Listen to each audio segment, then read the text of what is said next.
제이크 설리번 미국 백악관 국가안보보좌관은 현지 시간으로 어제 미국 싱크탱크 친미국 안보센터 CNAS 대담에서 최근 룩셈부르크에서 양제츠 중국 공산당 정치국원과 만나 논의한 내용을 소개했습니다.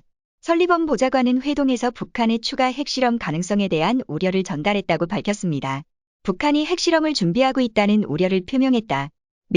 우리는 이를 공개적으로 언급해왔다. 고 말했습니다. 그러면서 중국에도 우려를 전달했다.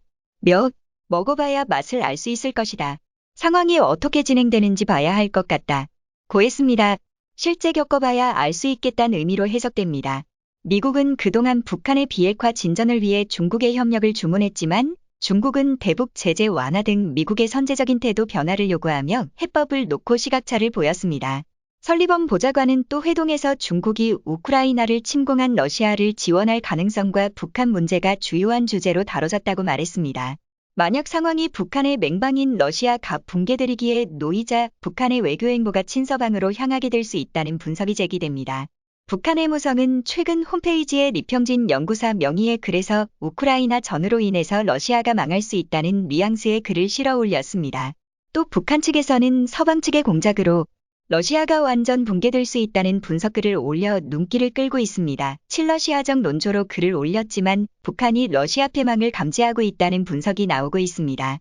거기에 더 나아가 중국의 상하이 봉쇄 조치로 중국의 경제성장이 마비될 위기에 놓일 뿐 아니라 시진핑이 사면임을 앞두고 서방의 경제 제재가 이어지면서 중국 경제가 힘을 못 쓰자 북한 최대 동맹인 중국 러시아가 북한에게는 쓸모 없어지는 상황이 오고 있습니다. 이러한 상황에서 중국이 북한에 대한 위협적 움직임이 보이자 북한이 폭발했습니다. 중국이 한국과 가까운 산통성의 초대형 레이더를 설치했습니다. 한국에 설치된 사드 레이더보다 배 이상 성능이 좋아 한국, 일본은 물론 이건희와 대만까지도 감지가 가능한 성능입니다. 산동성은 예로부터 한반도를 침공하는 전략적 요충지에 있던 지역으로서 한미 국방당국은 이 상황을 매우 엄중하게 지켜보고 있습니다. 중국은 이미 산동반도 외에도 헤이롱 장성, 그리고 내몽골 등 여러 지역의 한반도를 세밀하게 감시할 수 있는 레이더들이 있습니다. 레이더만 있는 게 아니라 주요 국방시설, 산업시설을 타격할 미사일까지 함께 있습니다. 이 때문에 중국 측과 한국이 급작스런 무력 충돌이 일어나게 될 경우 중국의 레이더로 감지한 한국의 주요 미사일기지, 비밀군사기지를 타격할 수 있는 상황입니다. 이 때문에 한국 역시 중국 전역을 세밀하게 들여다볼 수 있는 장비 가더만이 필요한 상황이지만 안타깝게도 아직까지 중국처럼 중국 전역을 들여다볼 수 없는 처지에 이르고 있습니다.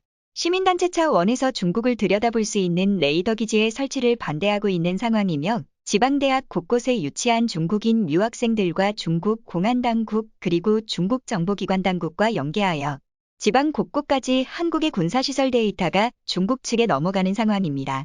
이 때문에 부랴부랴 한국 측에서는 섬주 잠수함에서 미사일을 쏘는 시스템을 이제 막 도입이 진행 중이지만 이마저도 중국의 불법 조업 어선부대가 한국의 바다를 제집 안방 드나들며 한국의 해군 동향을 파악하고 있는 게 아니냐는 우려가 나오는 상황입니다. 또 서해 앞바다에 124도선을 일방적으로 선을 찍어놓고 한국군은 절대 넘어오지 말라고 엄포해놓은 상황입니다. 안타깝게도 현재 한국은 중국의 의존적인 경제구조상 중국 측에 감히 대항하는 것은 그동안 어려웠던 것이 사실입니다. 이뿐만 아니라 이제 다시 제주도와 양양공항에 무비자 입국을 재개될 조짐이 생기면서 또 관광객으로 위장한 중국인들의 제주도, 강원도 지역 내에 불법 입국하는 사례가 급증할 것이 우려되는 상황입니다.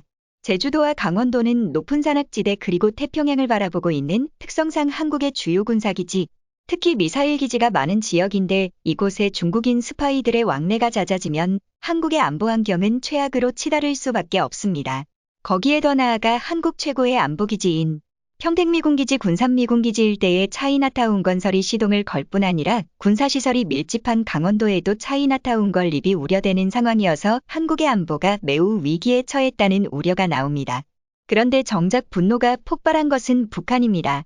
산동반도와 북한의 옹진반도는 불과 180km 떨어져 있어 서울에서 대전거리에 해당합니다. 주 북한의 모든 사정을 중국이 손바닥들여 다보듯이 할 수 있으며 북한은 레이더를 가릴 수 있는 위장 능력이 많이 떨어져서 김정은의 이동 경로 또 미사일음 직임 등을 중국 측에서 완벽하게 들여다볼 수 있는 상황입니다. 많은 전문가들은 중국은 한반도를 침공할 경우 한국을 치는 게 아니라 북한을 침공할 가능성이 높다는 분석을 내놓고 있습니다. 북한의 쿠데타를 일으켜 친중국 정권을 수립하여 북한을 고스란히 하나의 중국의 성처럼 만든다는 계획입니다. 이를 통해 중국은 동해바다로 진출할 출로를 얻을 수 있고 그토록 원하던 북태평양 북극 항로의 진출 경로 확보가 가능합니다. 중국은 이미 북한 나진항의 50년 조차권을 획득하여 놓은 상황이고 북한 내 화교 등을 통한 휴민트들이 이미 북한 내에 많이 퍼진 상황입니다. 이에 김정은은 분노가 폭발했습니다. 2016년도부터 북한 당간부들을 대상으로 한 김정은의 강연회에서 일본은 100년의 적이지만 중국은 1000년의 숙적이라고 언급하기 시작하면서 북한 내에서의 반중 감정은 반미 감정 이상의 상황이 되고 있습니다. 특히 2022년 4월 김일성의 생일인 태양절을 앞두고 북한 해역에서 조업을 하던 중국 어선들을 폭침시켰습니다. 이에 중국 당국에 북한에 대한 항의가 있었는데 중국 어선을 격침시킨 관계자는 중국 불법 조업 어선이 가슴에 달린 김정은 배지를 향해 욕설과 모독을 했다고 진술하며 사건이 일단락됐습니다.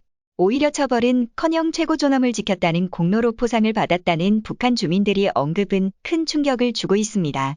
이외에도 최근 북한 경제의 상황은 중국 의존도가 많이 떨어지고 있는 상황입니다.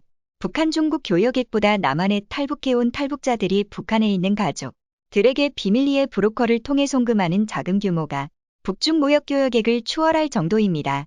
이 때문에 일부 전문가들은 사실상 북한이 한국의 경제권에 포함됐다는 말까지 나오는 상황입니다. 아직까지 북한에서 남한의 화폐가 통용되고 있지 않지만 현재 북한 내에서 메이저한 화폐로 통용되는 중국이 민폐, 미달러화를 대체할 한국의 원화 통용까지 예측해 볼 수 있는 상황에 이르렀습니다. 북한 김정은은 이러한 원화 자금을 바탕으로 사실상 심시티 게임을 하고 있습니다.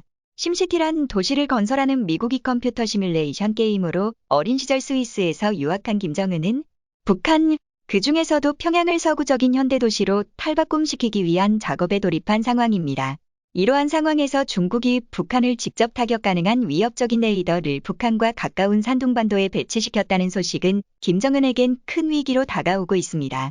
거기에 더해서 고구려사 편입, 발해사의 중국 역사 편입에 관한 국가 프로젝트인 동북 공정사업이 사실상 완성될 뿐 아니라 최근에는 만리장성이 북한 평양해가 지도 달했다는 자료를 미국, 유럽 등 서구권 국가들에 배포를 시켜 만리장성이 산해관에서 끝난 게 아니라 북한까지 연결되어 사실상 북한은 중국의 영토라는 역사적 밑바탕을 깔고 있어 김정은의 분노는 극에 달하고 있는 상황입니다. 일각에서는 북한이 중국의 약해진 틈을 타서 국지적인 무력 충돌의 상황까지 빚어질 수 있다는 분석을 내놓고 있습니다. 최근 들어 과거 구소련의 맹방이었던 카자흐스탄의 미군 부대가 주둔할 가능성이 거론되고 있습니다. 북한 역시 중국을 견제하기 위해 미군 부대 유치 카드를 만지작거리고 있다는 분석이 나와 거대한 충격을 주고 있습니다. 현재 김정은은 평양의 모나코화를 노리고 있습니다. 모나코는 프랑스에서 분리된 입헌군주국이자 세계에서 가장 작은 도시 국가입니다. 이 나라는 세금이 없고 도시가 아름다워 수많은 유럽의 부자들이 몰려들어와 살고 있습니다. 대신에 국방은 프랑스에 맡기고 있지만 엄연하게 외교권과 통치권이 군주에게 있는 나라입니다. 주수익원은 카지노 사업 관광업도 면세 혜택을 노리는 부유층을 유치해 호화주택 건설 붐이 일어 모나코는 세계에서 가장 부유한 지역입니다. 북한 김정은 역시 평양을 그러한 식으로 만들려 하고 있습니다. 독특한 도시 건축물을 최근 많이 건설하고 있고 부유층들이 거주 가능한 고급 주거 시설을 건설하고 있습니다. 북한이 모든 지역을 남한에 넘겨준다고 하더라도 평양만큼은 보존하려 하는 것입니다. 김정은은 스위스에서 서구권 문화를 접하며 자라왔기 때문에 북한의 개혁 개방에 많은 관심이 있습니다. 최근 중국과 러시아가 사면 초과 위기여 몰린 상황에서 오랜 기간 고통받아온 북한 주민들은 새로운 개혁 개방의 기회를 맞고 있습니다.